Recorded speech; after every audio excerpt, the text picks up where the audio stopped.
Gua mau nanya yang agak serius nih.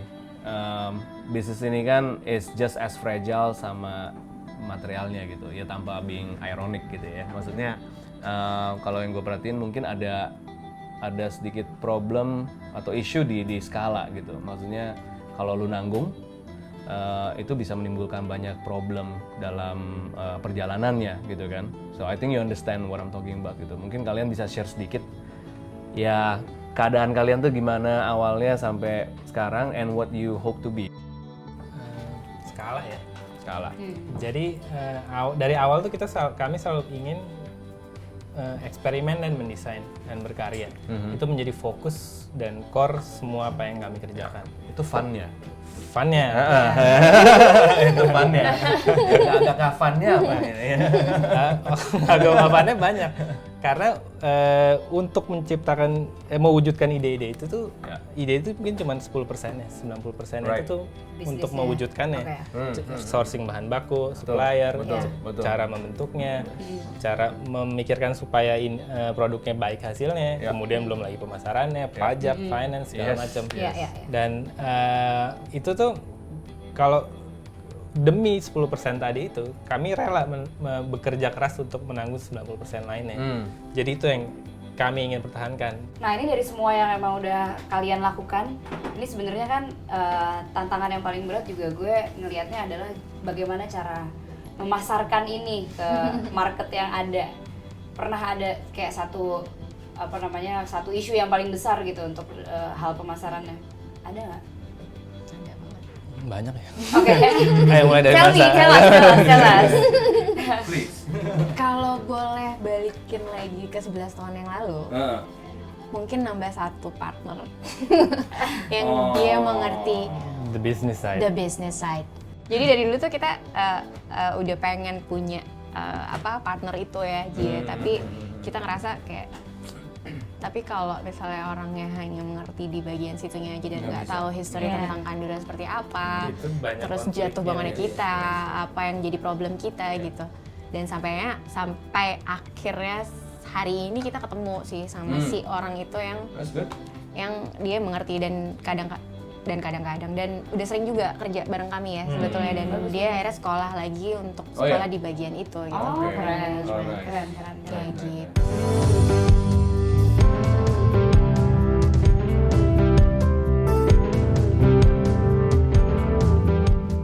Menarik sekali bagi gue selama ngobrol-ngobrol sama semua foundernya Kandura tadi adalah bagaimana selama 11 tahun ini mereka tuh masih bisa keeping with their idealism, tapi mereka juga masih bisa menjalankan bisnisnya, sisi realistisnya mereka bener-bener sangat belajar dan mau ngulik mengenai sisi itunya gitu. Tapi seperti yang mereka bilang tadi bahwa kesempatan 10% akan eksplorasi, akan pengembangan ide-idenya, which is adalah passion mereka gitu untuk mendesain, untuk ide-ide kreatifnya, itu masih selalu mereka keep gitu.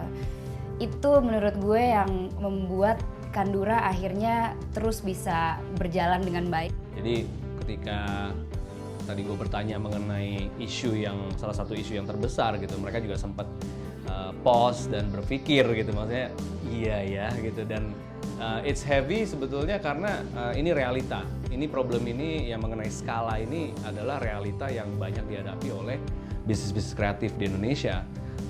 Mereka tuh harus punya kesadaran dan nggak boleh in denial terhadap realita ini, karena kalau mereka in denial solusinya nggak akan muncul sih.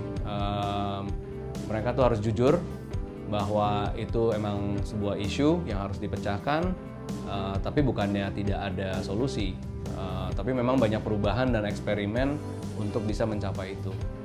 Nah yang menarik banget sebenarnya adalah di sini ada 4 kepala di Kandura ini. Dan mereka semua berasal dari bidang kreatif gitu. Mereka semua desainer. Dan yang paling sulit sebenarnya adalah menyatukan isi kepala 4 orang, isi hatinya 4 orang gitu. Tapi akhirnya selama 11 tahun ini mereka bisa berjalan benar-benar produk-produknya sesuai dengan apa yang menjadi karakteristik mereka masing-masing gitu. Jadi karakteristiknya benar-benar keluar, nggak ada satu yang merasa kayaknya produknya yang ini lolo banget, yang gue enggak gitu. Tadi gue benar-benar ngelihat bagaimana masing-masing bisa terjabarkan dengan baik di dalam produknya. Kandura itu punya keunikan, tapi merekanya sendiri mungkin karena mereka di dalamnya, keunikannya itu juga agak sulit untuk bisa dikemukakan oleh mereka sendiri. Makanya tadi dia juga bicara mengenai melibatkan pihak ketiga gitu kan, mungkin partner baru gitu kan, atau calon partner baru yang bisa memberikan perspektif yang berbeda terhadap karya mereka.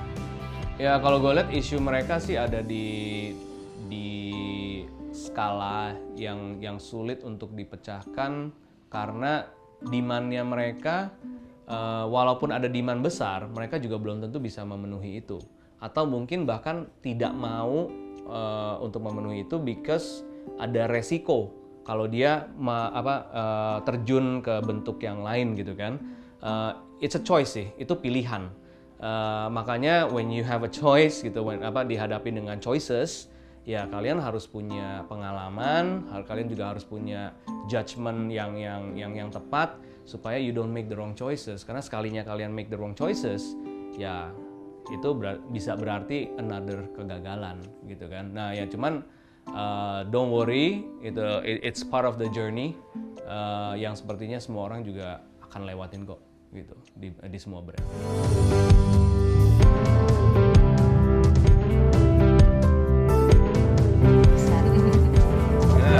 I think bisa itu Bisa tembang jadi ada asap.